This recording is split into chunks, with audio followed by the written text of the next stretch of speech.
ఆహారం మాది, ఆరోగ్యం ఇది, ఆరోగ్య డైట్.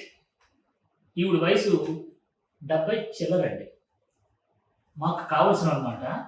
ఇప్పుడు శ్రీకాకుళం నుంచి పర్లాకండి ఈవిడ దగ్గరికి వచ్చానండి. ఈవిడ ఒకప్పుడు మంత్రసాని, అంటే పురులు వేసేదన్నమాట. ఇప్పుడు జాబ్ రిజైన్ చేసిన తర్వాత కూడా నేను ఖాళీగా ఉంటున్నాను కదా అని చెప్పి ఈవిడి ఈ 5 అంతస్తులు 6 అంతస్తులు పైకి మొగలు కూడా చేయలేని సాహసం చేసి పెయింట్ వేసేస్తుందండి. ఏంటమ్మా అంటే, లేదు ఖాళీగా ఉంటే నాకు అది పిచ్చిలా ఉంటుంది, ఏదైనా పని చేయాలి అని అంటాను. నిజంగా నేను ఏమనుకుంటున్నానంటే, ఈ వయసులో పిల్లల మీద కూడా ఆధారపడకుండా ఉండండి అని అంటున్నాను కదా. ఈ రోజు నేను చూసి ఇంకా నేను నేర్చుకుంటున్నానండి, మీరందరూ కూడా నేర్చుకోవాలి. అమ్మ ఇప్పుడు కూడా కష్టపడుతున్నారా మీరు? చూసారా, ఇప్పుడు 70 వయసులో కూడా కష్టపడాలి.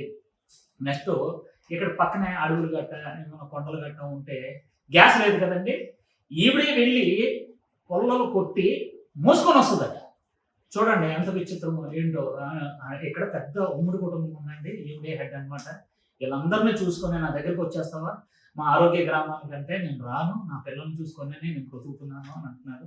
నిజంగా ఈవిడ గొప్పతనం కదండి. చాలా మంది ఏం చేస్తున్నారంటే, పెద్దలను వదిలేసి వాళ్ళు అమెరికా ఇతర దేశాల్లో సెటిల్ అయిపోతున్నారు. నిజంగా ఇక్కడ ఎంత నాకు కనులు నిండుగా ఉందండి. వీళ్ళందరూ ఈ కుటుంబం చూస్తుంటే 40 మంది ఇంట్లో ఉన్నారు. ఈవిడి హెడ్. మేము ఎలాగని ఊర్లు గ్యార్లు ఏదో పెట్టేశారు ఇక్కడ. నిజంగానండి ఇలాంటి కుటుంబం ఉండాలండి 10 కాలాల పాటు. మీరందరూ కూడా ఇలాంటి కుటుంబాన్ని చూడడానికి రావాలి.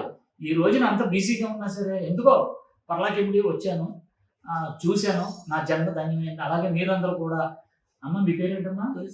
తులసమ్మ అంటారా? చూసారా, తులసమ్మ లాగే మీరందరూ ఆరోగ్యంగా ఉండాలని కోరుకుంటూ, ఆహారం అది, ఆరోగ్యం ఇది, ఆరోగ్య డైట్.